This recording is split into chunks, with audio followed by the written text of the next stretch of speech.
But you just touched on something that reminded me. So we were talking about how you work with clients, the different ways that you engage, being proactive, everything from reviewing contracts. So the whole spectrum from being proactive and putting practices in place, reviewing contracts to, the damage control at the end.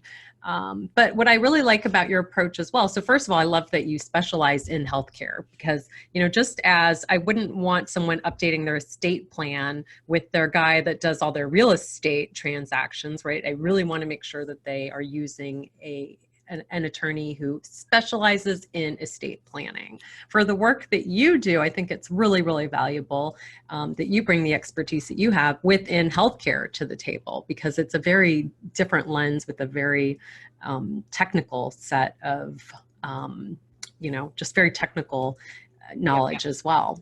And you take a very, I think, pragmatic approach in that you want your clients to be protected, right? So you're protecting the protectors and the healers. And like so many times I think they don't even see that their practice and that their license is such an asset.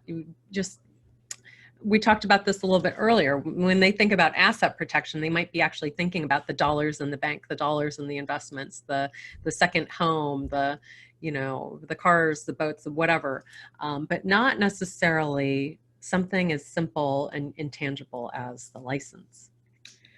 Yeah, and what happens is when you don't know that there's a blind spot, which of course that's it's in your blind side, so you don't know, or you don't even know that the exposure is there. Mm-hmm.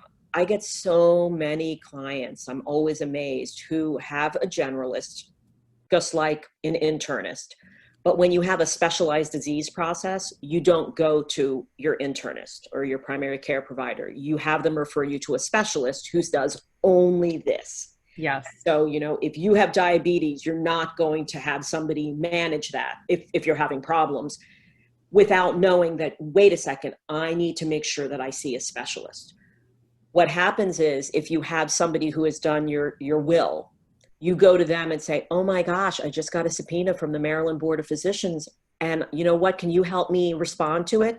And they do their best, but they don't really know what the implications are.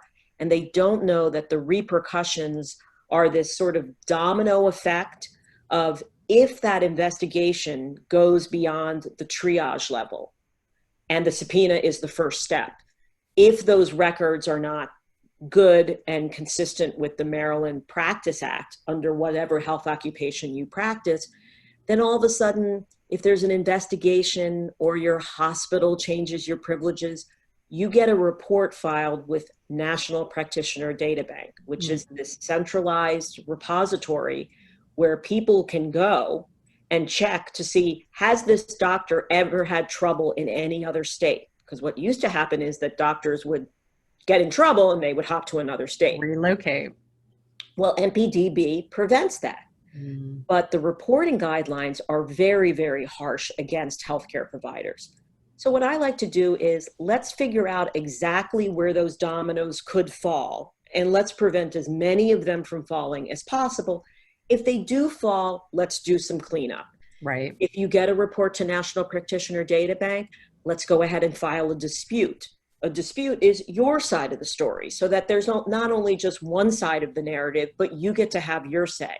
So when someone does a query to National Practitioner Data Bank, they're not looking up and saying, oh my gosh, Karen Coyne, her privileges just got revoked at the hospital.